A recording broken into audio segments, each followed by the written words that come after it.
Assalamualaikum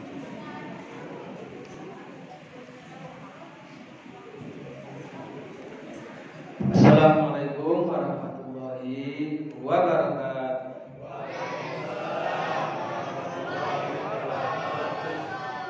Bismillah, alhamdulillah, rabbil alamin. Wassalatu wassalamu ala sayyidina wa maulana Muhammadin wa ala alihi wa sahbihi ajma'in, amma ba'du. Jamaah rahmatullah, tema ceramah kita pada malam yang keberapa sekarang ini? Malam yang ke-18. Berarti kita kemarin puasanya yang hari duluan apa yang belakangan? Hari apa? Hari Ahad ya, hari Minggu ya. Ya. Apakah yang mulai hari Sabtu atau hari Ahad? Ada nggak yang mulai dari hari Sabtu? Orang sini ada nggak? Atau mulai hari Senin? Hari Senin. Ya karena kemarin itu malah beda-beda gitu. Ada yang mulai hari Senin, bahkan ada yang mulai dari hari Jumat. Ya. Yang Islam Aboge apa hisab apa itu yang di Sidoarjo itu mulai justru hari Senin. Nggak apa-apa. Yang jelas pilihan kita sudah benar, ikut yang hari Ahad, hari Minggu, karena itu dari hasil sidang isbat. Baik jamaah rahmatullah, kalau sekarang tinggal ya kalau malam 18 berarti puasa kita tinggal berapa hari lagi? Tinggal ya 11 hari lagi berarti ya. Berarti lebarannya cepetan, Bu. Ya, lebaran cepetan. Baik, tema ceramah kita pada malam hari ini adalah mendidik anak sejak dini. Tema ini sangat penting jemaah. Betapa pentingnya mendidik anak sejak dini. Kenapa? Karena anak ini bagi kita, kebetulan saya sudah punya cucu, bukan sekedar anak mantu aja, tapi punya cucu ya. Bagi orang yang seusia saya yang hampir 60 tahunan, apalagi bagi para sesepuh di sini yang lebih dari 60 tahun, kita itu kepingin punya anak yang soleh. Karena sejatinya anak itulah invest kita. Makanya di dalam surat Yasin itu kenapa sih kalau ada orang mati atau pasca kematian atau akan meninggalnya atau sesudah meninggalnya, itu kok kita punya kultur dibacakan Yasin. Apapun namanya, apa yasinan, apa tahlilan, apa kirim pahala, ya, apa takziahan gitu. Biasanya dibaca surat Yasin, dibacakan surat Yasin, diawali dengan membaca surat Yasin. Salah satu yang terkait dengan tema kita mendidik anak sejak dini ini, ada ayat yang ke-11 dari surat Yasin itu. Allah berfirman, a'udzubillahi minasyaitonirrajim, inna nahnu nuhyil mauta wa naktubu ma qaddamu wa atharuhum wa kulla syai'in ahsaynahu fi imamin mubin. Nah, para ulama menjelaskan kepada kita bahwa salah satu arti wa atharuhum itu adalah keturunan. Jadi sesungguhnya Allah yang menghidupkan dan mematikan manusia, dan Allah mencatat amal-amal yang sudah dilakukan oleh si hamba itu, dan juga Allah akan mencatat bekas-bekas dari hamba yang meninggal itu. Siapa bekas dari orang yang meninggal itu? Anak-anaknya, anak cucunya. Makanya jamaah rahmatullah, tema mendidik anak sejak dini ini penting. Karena ketika kita kepingin nanti dapat pahala yang mengalir sesudah kematian kita, karena hidup ini pasti berakhir, umur kita di dunia pasti berakhir, tetapi kita juga harus memastikan pahala kita tetap mengalir dan mengalir. Tidak boleh pahala berhenti. Nah, salah satu caranya adalah persoalan pendidikan anak. Bagaimana anak kita itu menjadi aset sesudah wafat kita. Ini terkait dengan hadis Nabi itu, bahwa nanti kalau manusia meninggal dunia, putus amalnya karena sudah tidak bisa beramal. Tetapi pahala tidak boleh putus. Nah, yang disepakati oleh para ulama di samping banyak hal, paling tidak dalam hadis riwayat Imam Muslim itu disebut 3. Apa yang pahalanya tetap mengalir? Sedekah jariyah, terus apa? Ilmu yang bermanfaat dan anak yang soleh. Anak yang soleh yang selalu mendoakan orang tuanya. Para jamaah rahmatullah, itulah sebenarnya kemudian penting anak itu soleh. Jangan hanya punya anak, jamaah rahmatullah. Kalau hanya punya anak dan nanti nggak soleh, nggak solihah, rugi dunia akhirat. Dunianya akan sengsara, kita akan melarat, akan pusing 7 keliling, masalah demi masalah karena urusan anak. Nanti di akhirat pun tetap bertanggung jawab urusan anak. Jamaah rahmatullah, Nabi Nuh itu walaupun seorang nabi, gara-gara anaknya nggak soleh, gara-gara anaknya beda keyakinan, beda keputusan, Nabi Nuh ahli surga, anaknya ahli neraka. Menjadi persoalan di akhirat bagi Nabi Nuh. Itulah sebabnya di hadis yang panjang itu kenapa Nabi Nuh ketika didatangi umat, sungguh Nabi Nuh itu sebagai nabi iya, bahkan sebagai rasul pertama dan sebagai ulil azmi juga, tapi kenapa tidak bisa memberikan syafaat? Salah satunya urusan anak. Makanya jamaah, urusan anak ini sangat penting.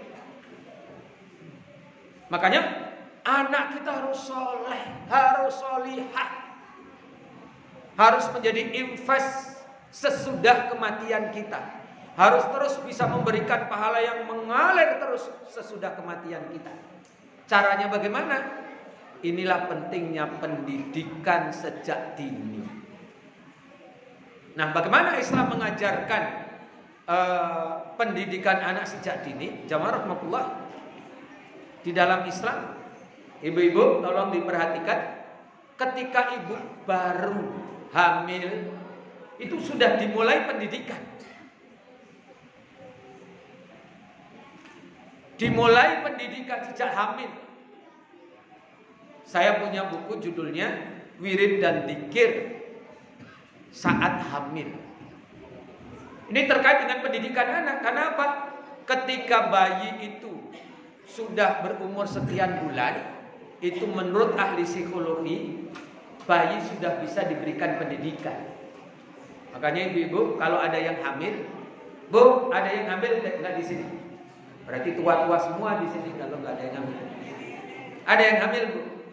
Kalau sedang sholat, anaknya diajak komunikasi.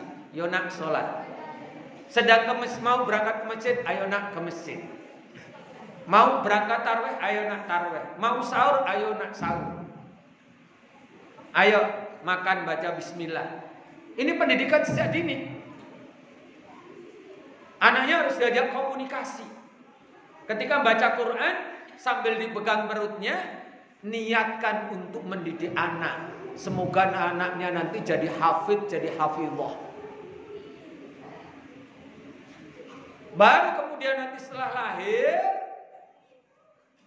diadanin. Nah, ini hadisnya udah mapan kita. Ya, diadanin telinga kanannya, dikomatin telinga kirinya. Ini pendidikan anak sejak dini. Dikenalkan kalimat Allahu Akbar, dikenalkan kalimat La ilaha illallah, dikenalkan kalimat syahadat, asyhadu an la ilaha illallah, asyhadu anna Muhammadar, dan seterusnya. Ditanamkan kalimat-kalimat tauhid, dikenalkan tentang kalimat-kalimat thayyibah sejak baru lahir. Ini pendidikan di dalam Islam. Nanti kalau sudah 7 hari diajari lagi akikah. Akikah itu pendidikan anak sejak dini. Diakikahi. Didatangkan banyak orang, terutama orang-orang yang soleh. Kemudian orang-orang yang soleh diminta mendoakan. Bahkan secara khusus minta ditahnik oleh orang yang soleh. Bahkan bukan itu saja, kemudian dipotongkan kambing. Diajarkan bahwa orang Islam itu tidak boleh pelit. Orang Islam itu harus bersedekah. Orang Islam itu harus banyak memberi. Orang Islam itu harus punya modal untuk kepentingan syariatnya. Akikah. Diajari akikah. Makanya jamaah rahmatullah, yang namanya pendidikan itu tetap butuh modal. Modal apa? Modal harta. Ada syariat akikah. Sejak kecil anak diajari memberi, berbagi, punya kepedulian. Dan dengan akikah itu juga mengajarkan tentang syukur. Tentang syukur. Bagaimana anak nanti kita bisa bersyukur. Orang tuanya memulainya nanti bisa bercerita. Kemudian diberi nama. Memberi nama anak di dalam Islam ini termasuk pendidikan. Makanya di dalam Islam kita tidak boleh ngasih nama anak salah. Dulu waktu saya jadi dosen, saya punya mahasiswa, saya suruh merubah namanya. Karena mahasiswi namanya Fajnah. Saya buka di bahasa Arab, di Komus, Fajnah itu artinya mangkok. Apa karena dia punya mangkok, kemudian namanya Fajnah. Di dalam Islam, al-asma'u minad du'a, kata Nabi. Nama itu, panggilan itu adalah doa. Makanya di dalam Islam harus ngasih nama anak dengan nama yang memberikan sugesti doa yang baik. Makanya orang Jawa itu, ada orang Jawa nggak di sini? Jawa ada. Yang paling banyak nama Jawa apa? Selamat dia, Pak. Selamat.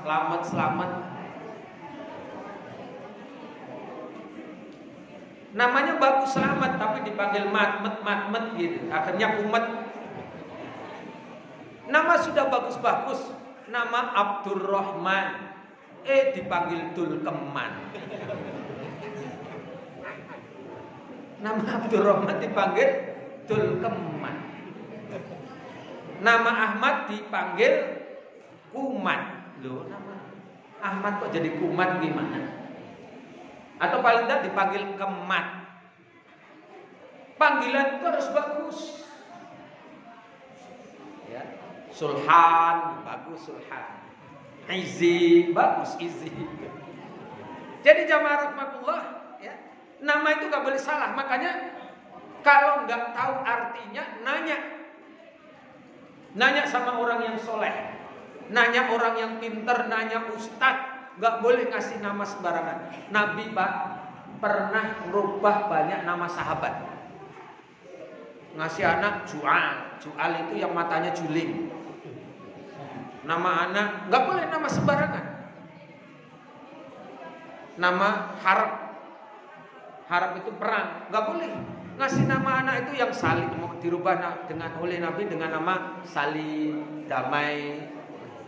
Jadi jamaah rahmatullah, ngasih nama anak itu termasuk pendidikan sejak dini. Nah, namanya bagus. Sudah tadi sebelum lahir didoakan, setelah lahir diadanin, kemudian diakikoin, disembelih kambing tadi, ya. Kemudian diberi nama yang bagus. Ya. Kemudian ibu-ibu sekalian, yang tidak kalah pentingnya, nanti kemudian dikenalkan dengan syariat Islam, namanya khitan. Khitan, baik laki maupun perempuan, khitan. Khitan. Kenapa ada syariat khitan? Ini mengajarkan tentang kebersihan, mengajarkan tentang bab toharo. Orang Islam itu harus tahu najis, harus tahu mana yang suci. Kenapa? Karena nanti ada syariat untuk toharo, untuk wudu. Kenapa nanti terkait dengan sholat? Nah ini termasuk pendidikan sejak dini. Ya, khitan. Ini anak-anak udah pada dikhitan belum? Ibu-ibu, kalau wanita sih khitan itu beda pendapat para ulama ya. Tapi pilihan kita tetap khitan. Ya. Kalau laki-laki wajib, kalau perempuan sih ada yang mengatakan sunnah, ada yang mengatakan makromah. Keutamaan, kemuliaan. Ya ibu, tapi ibu kalau memang belum khitan, ya, kalau ibu mah khitannya ketika belum balik, kalau sudah balik ya jangan. Nanti kenaan yang khitan nanti. Ini pendidikan sejak dini.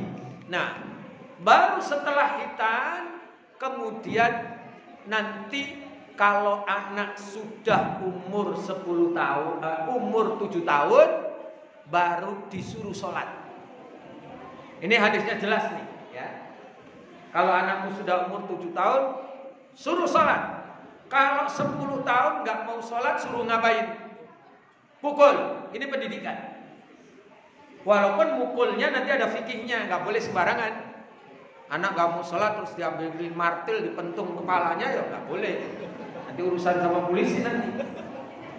Makanya harus belajar fikihnya sama ustadz. Umur 7 tahun suruh sholat. Apa artinya umur 7 tahun suruh sholat itu? Artinya sebelum umur 7 tahun anak sudah harus bisa baca Quran, sudah bisa baca doa-doa sholat. Karena Pak, kata-kata perintah itu menunjukkan berarti sudah mampu. Diperintah itu berarti sudah tahu. Sudah tahu, sudah mampu, sudah tahu. Bacaannya sudah bisa. Makanya idealnya anaknya orang Islam itu sebelum umur 7 tahun sudah bisa baca Quran.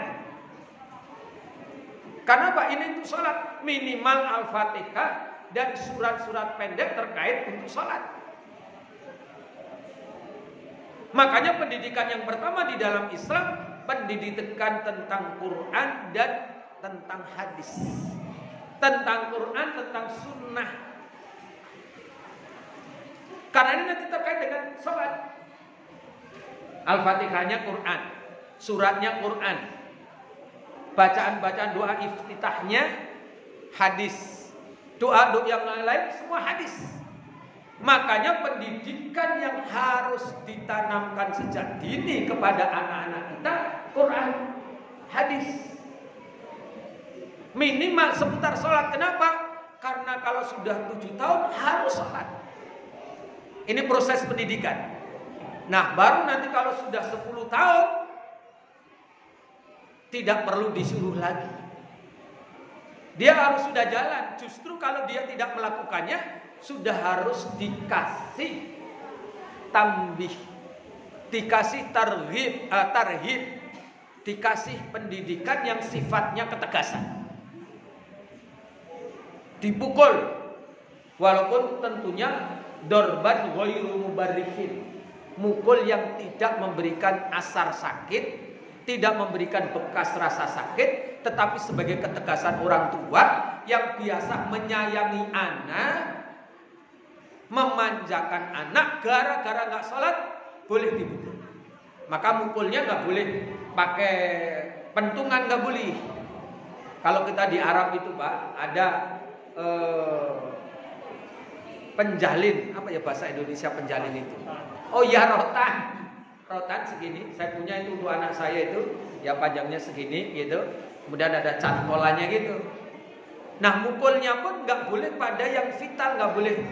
Mukulnya boleh di tangan atau di dengkul ke bawah. Dan mukulnya nggak boleh sampai kelihatan keteknya. Jadi mukulnya begini. Ini pendidikan, makanya anak-anak kalau nggak sholat nanti dipukul. Makanya pendidikan harus sejak dini. Jangan sampai ada anaknya orang Islam nggak sholat. Kenapa? Bahaya kalau nggak sholat. Itulah sebabnya kemudian di dalam ayat Al-Quran surat Toha ayat 132 itu ada ayat yang berbunyi wa'mur ahlaka bis-shalah wastabir 'alaiha, dan suruhlah keluargamu untuk sholat dan hendaklah tetap bersabar kalian dalam syariat ini. Makanya jamaah sudah bagus nih di masjid kita anak-anak kita libatkan. Cuman harus dijagain. Makanya kita ke masjid itu untuk didik anak. Anak-anak diajak ke masjid itu untuk dididik, bukan untuk main, bukan untuk bercanda. Makanya kita bersyukur kepada Allah Subhanahu wa taala, kita berterima kasih kepada pengurus Masjid Al-Manar kita, berterima kasih kepada Ustadz Izi beserta tim yang kemudian mengajari anak-anak kita tadarusan tadi. Kemudian taruh dengan tertib seperti ini, dan kita bapak-bapak mari kita sabar karena ini termasuk pendidikan anak sejak ini. Jamaahullah, mudah-mudahan anak-anak kita menjadi anak-anak yang soleh-solehah semuanya, menjadi anak-anak yang membanggakan dan membahagiakan kita semuanya, dan pada akhirnya Allah menyelamatkan kita dari jilatan api neraka, dan insyaallah mudah-mudahan kita masuk surga bersama keluarga. Amin. Subhanakallahumma bihamdika asyhadu an la ilaha illa anta astaghfiruka wa atubu ilaik. Allahumma rabbana hab lana min azwajina wa dhurriyyatina qurrata a'yun waj'alna lil muttaqina imama. Rabbi ja'alna muqimas shalah wa min dhurriyyatina rabbana wa taqabbal du'a. Allahumma arzuqna dzurriyyatan shalihah, Allahumma arzuqna dzurriyyatan shalihah, Allahumma arzuqna dzurriyyatan shalihah. Rabbana atina fid dunya hasanah wa fil akhirati hasanah wa qina adzabannar. Walhamdulillahirabbil alamin wa rahmikum. Wassalamualaikum warahmatullahi wabarakatuh.